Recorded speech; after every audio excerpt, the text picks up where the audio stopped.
नमस्कार, मैं हूं मनोज मनु। आप देख रहे हैं इंडिया न्यूज। आज एक वाकये पे हम चर्चा करेंगे। 2008 का नोट कांड आपको याद होगा।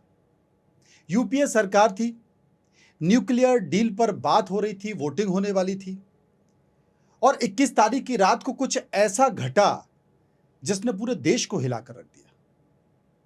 हम बात कर रहे हैं उस नोट कांड की जिसमें सांसद खरीदे जा रहे थे। 3 सांसदों को खरीदने की बात हुई। सालों पर तारीख चली। संसद की समिति ने बहुत सारे सवाल जवाब किए, लेकिन आज तक पता नहीं चल पा रहा कि वो नोट थे किसके, दिए किसने, मिले किसे। उन सब बातों को समझने के लिए हमने एक शख्सियत को अपने पास बुलाया है, क्योंकि उन 3 सांसदों में से एक सांसद जो नोटों का बैग लेकर संसद में पहुंचे और बताए कि जनाब मुझे खरीदने की कोशिश की गई है, वो हमारे साथ हैं। उनका नाम है अशोक अरगल। अशोक जी, आपका बहुत बहुत स्वागत है। धन्यवाद। वो तारीख याद आती है तो भ्रष्टाचार का एक बड़ा कैनवस याद आता है। तमाम ऐसी शिकायतें, कोई आईएएस, कोई आईपीएस या नेता वेता खरीदने और बिकने की बातों में समझ में आते हैं, लेकिन देश की संसद में देश के सांसद को वोटिंग के जरिए खरीदने की कोशिश की, नोटों के जरिए खरीदने की कोशिश की और संसद में बड़े बड़े नोटों के बंडल आपने रख दिए। आखिर हुआ क्या था, जरा कहानी को बताइए। 21 जुलाई को सपा के सांसद रेवती रमन सिंह हमारे संपर्क में आए। उन्होंने कहा कि आप कुछ सपोर्ट करें और आपकी मीटिंग अमर सिंह जी से हम करवा देंगे आज ही। तो हमने कहा टाइम ज़्यादा हो रहा है, अभी रात को तो नहीं जाएंगे, सवेरे चलेंगे। चूँकि हमको बिकना नहीं था, हम लोग जब तक जिंदा हैं तब तक भारतीय जनता पार्टी में रहेंगे, ये हमारा अंतिम फैसला है। तो हमने कहा, पार्टी की नॉलेज में भी डाला, सभी वरिष्ठ नेताओं को अवगत करा दिया था ये स्थिति है। उन्होंने कहा कोई दिक्कत नहीं। लेकिन हम तो संसद में थे उस समय, हमको लग रहा था कि अशोक अरगल भी गए, वो भी बिक गए, उन्होंने भी सूटकेस और नोटों के बंडल ले लिए। बिल्कुल आपकी बात सही है। पूरे मुरैना में चर्चा हो रही थी कि अशोक अरगल भी बिक गया।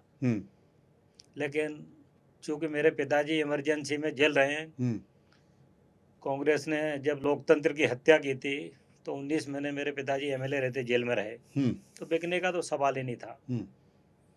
तो हम सुबह फिर उनकी टीम ने संपर्क किया तो हम अमर सिंह के बंगले पे गए। मैं था, मेरे साथ फग्गन सिंह कुलस्ते जी थे, एक राजस्थान के एमपी महावीर भगोरा जी थे। जाने के बाद अमर सिंह जी बोले, हम तो रात को आपका बहुत इंतजार कर रहे थे। अच्छा। बोले आप रात को आते तो आपको बहुत मोटा माल देते। हाँ, मोटा माल देते। हाँ। हमने कहा ठीक है। तो मेरे साथ में एक सोहेल हिंदुस्तानी थे। तो चर्चा होते होते बोले हम आपको 3-3 करोड़ रुपए देंगे तीनों को। उस समय तो 3 करोड़ बहुत होते थे। तो चूंकि बिकना नहीं था अपने को, तो उन्होंने कहा कि क्या आप मारवाड़ी जैसी बात कर रहे हैं सिंह साहब। किसने कहा ये बात? सोहेल हिंदुस्तानी। अच्छा, ठीक है, आपको अब 6-6 करोड़ करता है। 3 से सीधे 6 पे बात आ गई। तत्काल 6 करोड़ बोल दिया अमर सिंह जी ने। अच्छा। तो वो उन्होंने तत्काल 1 करोड़ का एक बैग मंगाया। तो चूंकि हमको बिकना नहीं था, हमको तो केवल कांग्रेस क्या कर रही है वो देश को बताना था। तो हमने कहा आपके बारे मीडिया है तो वो देखेगा, पूछेगा क्या ले जा रहे हो उसमें, तो हम क्या जवाब देंगे। तो वो ठीक है, आप घर पहुंचिए, हम घर भिजवाते हैं। अच्छा, आपका घर उस समय कहाँ था? 4 फिरोजशाह रोड था। फिरोजशाह रोड, ठीक है। तो हम वहाँ से घर पहुँचते हैं। पीछे 1 घंटे के अंदर संजीव सक्सेना जो अमर सिंह जी का बहुत करीबी सहयोगी था, वो जिप्सी से आता है, 1 करोड़ का बैग रखता है और 10-10 लाख के बंडल थे। एक छोटी सी टेबल थी रूम में, उस पर वो रखता है। चूँकि वहाँ पहले से ही हिडिंग कैमरे लगा रखे थे। अच्छा। क्योंकि हमको तो बताना था कि कांग्रेस क्या कर रही है। अब संजीव सक्सेना की तो सरकार कोई गिरने वाली नहीं थी, अमर सिंह की भी सरकार कोई गिरने वाली नहीं थी। सरकार तो किसकी थी? यूपीए की कांग्रेस की सरकार, थी। कांग्रेस की मनमोहन सिंह सरकार हम्म। थी, तो वो गिरने वाली थी क्योंकि वो अल्पमत में आ गई थी। तो वो सुबह 10 ला के 10 बंडल रखता है, फिर अपने फोन से ही वो अमर सिंह जी से बात कराता है, तीनों सांसदों की। अच्छा, मेरे भी बात कराता है। तो ये तीनों सांसद वहीं बैठे थे हाँ, आपके वहीं घर पे? बैठे थे मेरे घर। वो तो कौन यहाँ कौन 3 सांसद थे, नाम बता दीजिए। मैं था, फग्गन सिंह कुलस्ते जी थे, हाँ। महावीर भगोरा थे। ठीक है। तीनों की बात हुई, ठीक है, आपको बाकी का भी राशि जल्दी मिल जाएगा, माल पहुंच जाएगा। आपको लेकिन क्या करना होगा? बस आपको वोट नहीं देना है। नहीं देना है, ठीक है। उसके बाद मैंने तत्काल पार्टी के नेता माननीय अरुण जेटली साहब को कॉल किया, ये जो मामला हुआ है। वो तत्काल मेरे आवाज़ 4 फिरोशिया रोड पे आते हैं। सुधीर कुलकर्णी जी भी मेरे निवास पे ही थे, वो भी हमारी टीम में सहयोग कर रहे थे। उनको फंसाने की प्लानिंग। हाँ, प्लानिंग, वो साथ में थे। हाँ। उसके बाद हम अपनी एम्बेसडर गाड़ी में एक बैग में से 2 बैगों में रख के उस नोट को लेके जाते हैं। पार्टी की नॉलेज में डाला कि ऐसा ऐसा मामला हुआ है। पार्टी के वरिष्ठ नेताओं ने चर्चा किया है सहयोगी दलों से कि क्या करना चाहिए, तो उन्होंने कहा हाउस चल रहा है, हाउस के अंदर लेके जाना चाहिए, पूरा सभा माल पटल पर बताना चाहिए, क्योंकि जो चैनल रिकॉर्ड कर रहा था उसको वो खबर तत्काल प्रकाशित करना था। जब लोकसभा के अंदर ये घटना हुई तो तत्काल वो देश को बताना था, लेकिन उस चैनल ने वो खबर को प्रकाशित नहीं किया। वहाँ खेल हो गया होगा। हाँ, जो भी हुआ, सरकार से सब लोग डरते हैं, तो कहीं ना कहीं वो सरकार के प्रभाव में आ गए। अच्छा, अभी ये आरोप लगाए जाते हैं कि अभी की सरकार से लोग डरते हैं, उस समय की सरकार से भी लोग डरते थे। वो संदेश तो उसी सरकार ने दिया है। फिर क्या हुआ? उसके बाद हाउस सभा पटल पर रख दिया सेक्रेटरी जनरल के यहाँ, ये स्थिति है, पूरे बताया हमने कि कुछ बोलना आपने चाहते संसद हैं। के टेबल पे, मैंने देखा, पूरा देश देख रहा था, आपने संसद के टेबल पे नोट निकाल के रख दिए, बंडल रख दिए, हंगामा मच गया, काफी एनर्जेटिक भाव थे उस समय आपके, देख रहे थे हम। बहुत बड़ा मामला था वो। उस समय का कांग्रेस की सरकार थी, कई तरह से हमको धमकियां भी उस समय दी जा रही थी। बोले, कोई बोल रहा था 1 करोड़ के 5 करोड़ वसूल करेंगे। हमने कहा हम मुरैना के रहने वाले हैं, अजमा लेना। उसके बाद कुछ समय के बाद उन्होंने FIR दर्ज कराई दिल्ली में। नहीं, उसके पहले तो बड़ा सम्मान किया गया, फिर पार्टी ने, बीजेपी ने हमारा सम्मान किया। बीजेपी ने आपका बड़ा सम्मान किया कि 11 साहब अशोक देखिए। रोड पर तीनों सांसदों को और भी जो सहयोगी थे उनको सबको सम्मान किया। इसमें कोई सांसद किया, तिलक लगाया, बोले देखिए हमारे ये रणबांकुरे हैं, हमारे पास भी ऐसे सांसद हैं जो बिकते नहीं है, कोई भी खरीदने की कोशिश करे। सुषमा जी ने कहा था कि कई हमारे खलनायक निकले, लेकिन 3 हमारे नायक भी थे, वो बिके नहीं। क्या बात है। फिर उसके बाद सरकार तो बच गई। हाँ, सरकार तो बच गई क्योंकि 2009 में आम चुनाव हुआ। भारतीय जनता पार्टी ने हमको भिंड लोकसभा से, जो कि मुरैना डिलिमिटेशन में सामान्य सीट हो गई थी, हमको सुरक्षित सीट के कारण भिंड दतिया से लड़ाया। तो चूँकि बाहर का व्यक्ति वहाँ कोई नहीं जीता, लेकिन पार्टी ने हम पे विश्वास किया और भिंड से लड़े और वहाँ की जनता ने हमको स्वीकार किया और विजय श्री दिलाई। फिर 14 में क्या हुआ? 14 में सांसद बन के आ गए। उसके बाद कांग्रेस की सरकार थी 9 से 14, तो हमारे खिलाफ फिर FIR दर्ज होती है, तीनों के खिलाफ केस चलता है 30 यारी कोर्ट में, कई बार तारीखों पे जाना पड़ता है। उसके बाद हम लोग तो दोष मुक्त हो गए। आप शायद दोष मुक्त इसलिए हो गए थे क्योंकि आप वर्तमान सांसद थे उस समय। नहीं, हम विसल ब्लोअर थे वैसे, हम विसल ब्लोअर के तौर पे। बाकी के जो 2 सांसद थे और वो जो तमाम लोग थे जिनका दोष मुक्त हुए, वो भी सारे के सारे दोष मुक्त हो गए। जेल कौन कौन गया इस पूरे मामले में? उसमें सुधीर कुलकर्णी जी गए, फग्गन सिंह जी गए, सोहेल हिंदुस्तानी गए, संजीव सक्सेना गए, जो अमर सिंह के सहायक थे, अमर सिंह जी गए। तो रिश्वत देने वाला जेल नहीं गया, रिश्वत जिसको दी जा रही थी, जिसने लिया ये दिखाने के लिए कि देखो भाई हमें खरीदने जाने वाला है, आपने एज ए विसल ब्लोअर संसद में वो तमाम नोट भी रख दिए, तो उनमें से वो लोग चले गए, उस व्यवस्था में थे, लेकिन जिन्होंने दिया, चूंकि आप तो जिक्र कर रहे हैं ना कि अमर सिंह के घर पर आप गए, उन्होंने ही आपको ऑफर दिया, 1 करोड़ का नोट भी दिया, उनमें से कोई नहीं गया? नहीं, अमर सिंह जी जेल गए ना। अच्छा, वो भी हाँ, गए। वो भी गए। संजीव सक्सेना जो नोट लेके आया, हाँ। वो भी जेल गया। फिर क्या हुआ उस केस का? केस चला, केस में संजीव सक्सेना को दोषी माना, बाकी सब दोषी मुक्त हो गए। और उसको बाकी सब बताइए कि सरकार किसकी गिर रही थी, ये पूरा देश जानता है। हाँ। संजीव सक्सेना की कोई सरकार तो थी नहीं, अमर सिंह जी की कोई सरकार नहीं थी, सरकार तो कांग्रेस की थी। उसको बचाने के लिए अमर सिंह जी, अहमद पटेल, ये सब काम कर रहे थे, रात को खरीद पर कर रहे थे होटल में। होटल में भी हमको बुलाया गया था, तो हमको जाना नहीं था, हमको तो अपने बंगले पे बुलाना था उनको नोटों के साथ। तो उस वक्त की व्यवस्था, उस वक्त की एजेंसी, उस वक्त की पुलिस भी क्या मैनेज हो गई?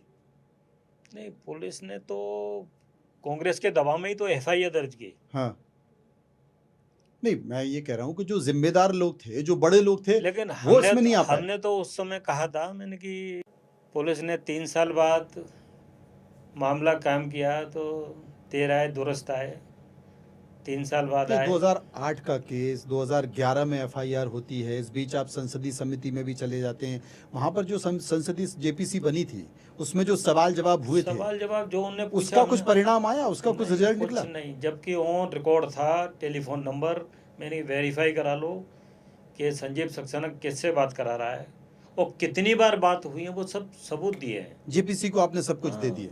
पूरे सबूत दिए थे उस समय। जेपीसी ने भी कुछ नहीं कहा? संसद की जो समिति जेपीसी बनी थी, उसने भी तो कोई निर्णय नहीं निकल के आया, कोई परिणाम भी नहीं निकल के आया? आपने कभी पता करने की कोशिश की, भैया इतना बड़ा मामला था, कुछ तो बता दो? हमने कोई पता भी नहीं किया। पता भी नहीं किया। बताइए, इतना बड़ा मामला भ्रष्टाचार का, संसद में भी कांग्रेस तो भ्रष्टाचार की जननी वो है। 1 करोड़ रुपए कहाँ है? वो तो सेक्रेटरी जनरल के रूम में बहुत समय रखे रहे, उसके बाद हमको नहीं मालूम कहाँ है।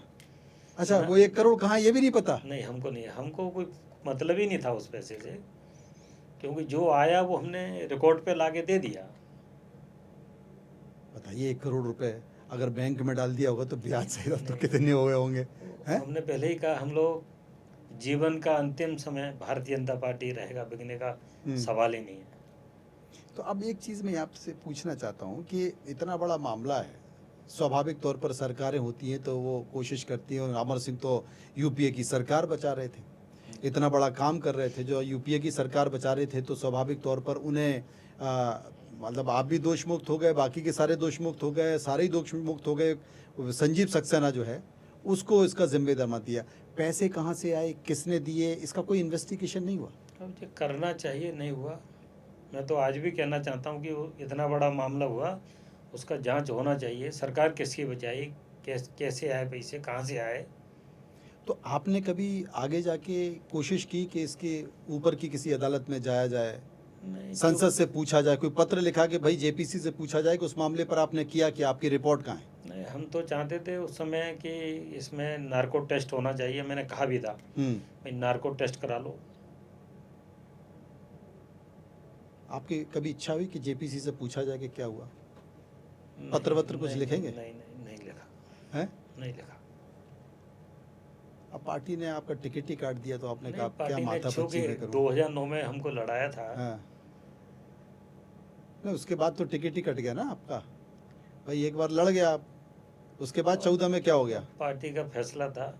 अच्छा, कोई घोषणा की थी पद्मश्री वगैरह, मतलब इतना बड़ा आपने काम किया है, यूपीए सरकार हिल गई, बोले आप देखिए खरीदने की कोशिश की जा रही थी, बड़ा सम्मान तो किया गया आपका बीजेपी मंच पर, कार्यालय में, लेकिन वो पद्मश्री वगैरह कुछ मिल पाई? वो बेकैया जी ने एक सब कार्यक्रम में कहा था, हाँ। राजस्थान में कहीं, कि हमारी सरकार आएगी तो हम अवार्ड देंगे। अच्छा, पद्मश्री देंगे? पद्म अवार्ड देंगे। पद्म अवार्ड देंगे। फिर क्या हुआ, कहाँ गया वो? वो तो बात पुरानी हो गई है। आपके मन में कुछ है कुछ ऐसा लग रहा है फंसा हुआ है, मतलब निकलने को बेताब है, निकल नहीं पा रहा है?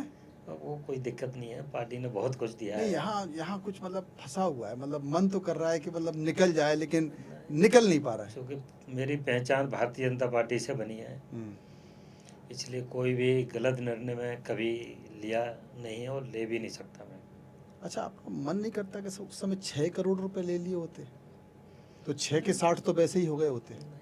6 करोड़ में मैंने वो पहले ही बोला आपको कि हम लोग जीवन का अंतिम समय वो बिक नहीं सकते हम लोग।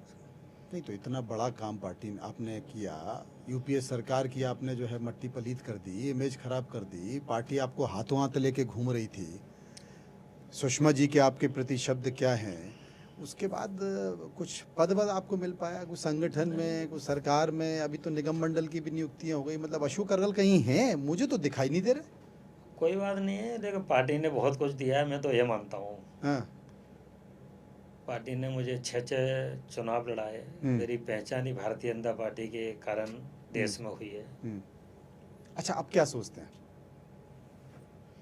मैं देख रहा हूँ 29 में पार्टी उपयोग करेगी तो ठीक है, नहीं मैं सक्रिय राजनीति से संन्यास ले लूँगा।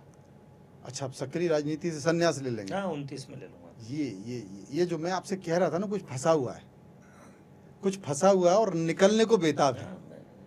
तो मतलब ये बता रहा है, अभी तो आपकी इतनी उम्र हुई नहीं है, उम्र भी मेरी 60 के भीतर है। अरे मोदी जी 75 साल के हैं, लोग कह ही रहे हैं कि साहब 75। अब तो मोहन भागवत जी ने भी मना कर दिया, मोदी जी ने भी मना कर दिया। मोदी जी मैं वही कह रहा हूँ, नेता हैं। मैं वही कह रहा हूँ कि आप तो 60 में हथियार डाल रहे हो, और अगर हथियार डाल रहे हो तो इसका मतलब कि आपका मन बड़ा व्यथित है, दुखी हो गए आप। मुझे पार्टी ने कुछ, जनता ने मुझे हमेशा सम्मान दिया, लेकिन ठीक है, कुछ नेताओं के कारण मुझे दिक्कत हुई है। कोई दिक्कत नहीं, पर फिर भी कोई दिक्कत नहीं, किसी से शिकायत नहीं? कोई शिकायत नहीं। कभी दिल्ली, कभी भोपाल जाके अपनी तकलीफ को बयां किया आपने? दर्द को बांटने की कोशिश की? नहीं, बोले साहब हमने तो पार्टी के लिए क्या क्या किया, 6 करोड़ छोड़ दिए, उसी समय लेके निकल लिए होते, टिकट भी मिल गया होता, टिकट का भी तो वादा किया होगा। नहीं, टिकट हम पार्टी छोड़ने का तो सवाल ही नहीं है। हाँ। पहले ही बोला आपको, होता है ना, लोग हिसाब किताब करते हैं। नहीं, कई लोगों ने पार्टी छोड़ा, ऐसा नहीं है नहीं हाँ। छोड़ा, बहुत लोगों ने छोड़ा, वो बाद में फिर वो बीजेपी में आए। लेकिन हमने आपको पहले बताया कि हम अंतिम समय बीजेपी में ही रहेंगे। 29 में टिकट मिले और नहीं मिले, आप तो कह रहे मैं संन्यास ले लूंगा। संन्यास सक्रिय राजनीति से ले लेंगे, छोड़ देंगे, चुनाव की राजनीति से छोड़ देंगे। बीजेपी कार्यकर्ता रहेंगे। बीजेपी थोड़ा बदल गई है क्या? नहीं, समय के हिसाब से सब बदलते हैं, कोई दिक्कत नहीं है। बीजेपी बदल गई है? नहीं, बीजेपी देश में, पूरे देश में शासन कर रही है, कई राज्यों में फैलाव हुआ है, तो चेंजिंग तो हुआ है, बहुत कार्यकर्ता, परिवार बड़ा हुआ है। परिवार बड़ा हो गया, तो परिवार बड़ा होने से जो परिवार के लोग हैं वो थोड़ा सा संकुचित हो गए, उनको मतलब कोई पूछ नहीं रहा। नए नए कलाकार आ गए मार्केट में, ऐसा क्या? नए लोगों को भी मौका मिलना चाहिए। ऐसा? दतिया चुनाव चल रहा है आपके यहाँ, दतिया बड़ा टिपिकल लग रहा है। आप तो चूंकि भिंड लोकसभा लड़े हैं, तो भिंड में दतिया भी आता है, सक्रिय भी रहे होंगे, संपर्क में भी रहे होंगे। क्या कह रहा है दतिया में हो क्या गया, ये अचानक से हो क्या गया नरोत्तम मिश्रा वाले मामले में? और ये पार्टी का फैसला है, पार्टी ने फैसला जो भी लिया है वो सोच समझ के लिया होगा।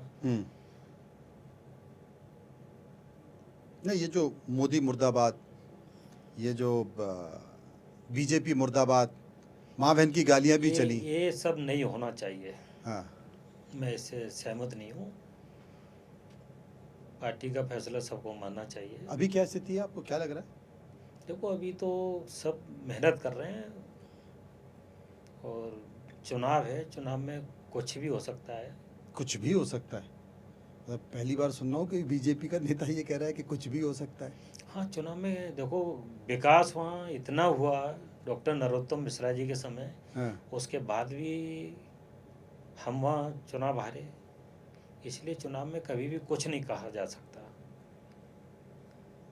एक अंतिम सवाल मैं आपसे पूछना चाहता हूँ, अशोक अरगल अपने आप को कहाँ देखते हैं? वैसे तो मैं पार्टी ने मेरे को कई बार महत्व दिया है, ऐसा नहीं है कि महत्व नहीं दिया हो। कार्यकर्ता तो मैं हूँ। कहाँ देखते हैं? 28 में कहाँ देखते हैं, 29 में कहाँ देखते हैं? तो जो भी संगठन तय करेगा, संगठन बड़ा है।